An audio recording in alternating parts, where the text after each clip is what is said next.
Hello friends, आज हम सुनेंगे कहानी कैसा जीवन साथी। मेरे भाई की शादी थी। सभी रिश्तेदार इकट्ठा हो रहे थे। मेरी छोटी बहन टीना और उसके पति के आने का समय हो रहा था। सब बेचैनी से इंतज़ार कर रहे थे।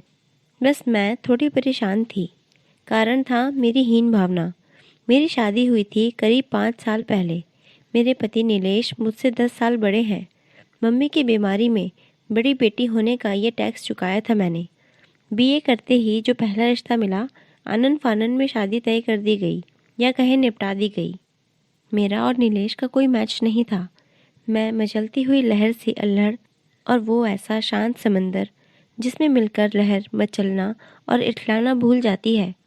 उम्र का अंतर, स्वभाव का अंतर। मैं एक नृत्यांगना, थिरकती हुई, सुर लय ताल में डूबी, और नीलेश हिंदी के प्रोफेसर, पता नहीं कौन सी दुनिया में खोए रहने वाले। ऐसा नहीं कि मुझे कोई तकलीफ थी, बस जैसा जीवन साथी सोचा था वो मिला नहीं। गृहस्थी स्वीकार कर ली थी, एक बेटे की माँ हो चुकी थी, लेकिन नीलेश से दिल न लगा था, न शायद कभी लगेगा। और इसी दूरी को बढ़ाने आ गया था मेरी छोटी बहन टीना का पति प्रशांत। बेहद हंसमुख, गुनगुनाता हुआ। मुश्किल से 2 सालों का अंतर था पति पत्नी में। कल छोटे भाई की सगाई है, सारे रिश्तेदार इकट्ठे होंगे, और मेरी हीन भावना मुझे फिर बौना कर देगी। दीदी कितनी पतली हो गई हो, जीजाजी कहाँ हैं, चीकू कहाँ है। टीना 6 महीने की बिटिया को गोद में लिए थी, आते ही लिपट गई। उसके पीछे पीछे प्रशांत आ रहा था, हंसता गुनगुनाता। मैंने कहा, तुम आ गए हो, अब रौनक होगी। शाम को सब बैठे हंसी मजाक कर रहे थे। जहाँ प्रशांत की हाजिर जवाबी और चुटकुले माहौल को उमंग से भर रहे थे, वहीं मेरे पति एक नपीतुली मुस्कुराहट फेंक कर चीकू के साथ खेलने में व्यस्त थे। हद कर देते हैं ये भी। स्वीटी दीदी, एक डांस हो जाए। मेरे भाई ने मुझे खींचा, नीलेश को भी बुलाने लगा। इन्होंने दूर से ही हाथ जोड़कर मना कर दिया। कुछ लोगों की फुसफुसाहट मेरा मन खिन्न कर गई। स्वीटी के पति बहुत मनघुन्ने टाइप लगते हैं। मैं पलटने वाली ही थी कि प्रशांत ने हाथ पकड़कर रोक लिया। मैं हूं ना आपका डांस पार्टनर। उस दिन मैं इतना खुलकर नाची, हालांकि टीना की किस्मत से थोड़ी ईर्ष्या भी हुई। सबके बहुत कहने पर नीलेश गाना गाने के लिए तैयार हुए। मेरी तो हालत ही खराब थी। आज तो नाक कटकर रहेगी। जो इंसान कभी गुनगुनाता नहीं, वो इतने लोगों के बीच क्या गाएगा। लेकिन मैं हतप्रभ रह गई जब इन्होंने गाना शुरू किया। वैसे तो तेरी नाम में भी मैंने ढूंढ ली अपनी खुशी, अगर तू हाँ कहे तो बात होगी और ही। सब मंत्रमुग्ध होकर सुन रहे थे। गाना खत्म होते ही पूरा आंगन तालियों से गूंज उठा। मम्मी ने आकर इनकी नज़र उतारी तो नीलेश शर्माने लगे। आज मुझे ये कुछ अलग से लग रहे थे। खाना खाते खाते बहुत रात हो गई थी। हम दोनों बहनें अपने बच्चों को सुलाकर छत पर आ गईं। कितने सालों बाद मायके की छत पर। मैं बहुत खुश थी, लेकिन टीना कुछ सोच रही थी। दीदी, आपके और जीजाजी के बीच सब सही चल रहा है ना? मतलब, मैंने लंबी सांस लेकर कहा, हाँ, तुम्हारे जैसा परफेक्ट हिसाब तो नहीं है यार, बस चल रहा है। क्यों पूछ रही हो? टीना एकदम से उदास हो गई। आज जब जीजाजी गा रहे थे, मुझे लगा आपके लिए गा रहे थे। मुझे लगता भी है कि आपने उन्हें अब तक पूरी तरह स्वीकार नहीं किया है।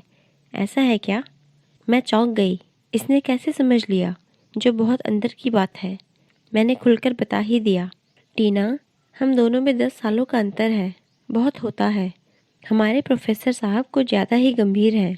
क्या बोलूँ, बस कट रही है। तुम नहीं समझोगी। तुम लोग तो लव बर्ड्स हो। टीना मेरे कंधे पर सिर रखकर चुपचाप बैठी रही, फिर बोली, दीदी, जिसको जो नहीं मिलता है वही अच्छा लगता है। जीजाजी की गंभीरता उन्हें लाखों में एक बनाती है। आपको ये जो प्रशांत की चंचलता स्टाइल पसंद है ना, मुझसे पूछिए कितनी भारी पड़ती है कभी कभी। मैं उसका मुंह ताक रही थी। ऐसा कैसे हो सकता है? उसने बात आगे बढ़ाई। अपने ही सजने संवरने से इनको फुर्सत नहीं मिलती। कभी मेरी ओर ध्यान नहीं देते। बच्ची रो रो कर परेशान हो जाती है, लेकिन क्या मजाल कि भीड़ भाड़ में उसको संभाल लें। बस मौज मस्ती नाच गाना। शाम को नहीं देखा आपने? मैं कहाँ शामिल हो पाई। दीदी, मैंने हमेशा देखा है, जीजाजी आपको खुश देखना चाहते हैं।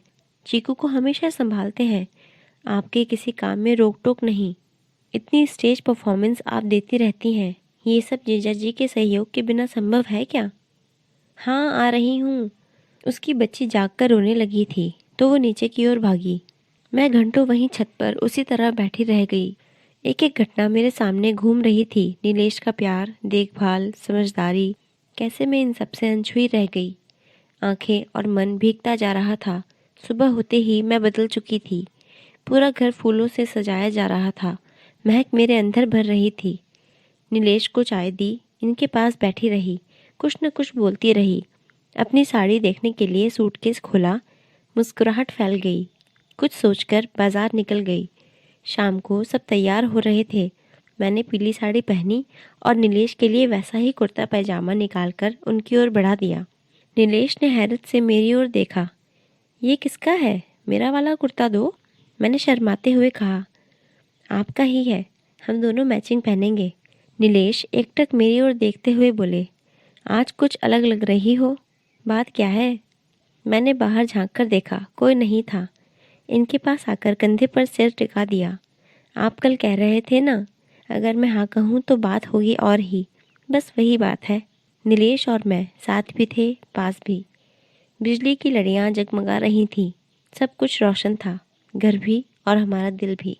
दोस्तों, आपको ये कहानी अच्छी लगी हो तो कहानी को लाइक करना ना भूलें और ऐसी कहानी सुनने के लिए चैनल को सब्सक्राइब ज़रूर करें।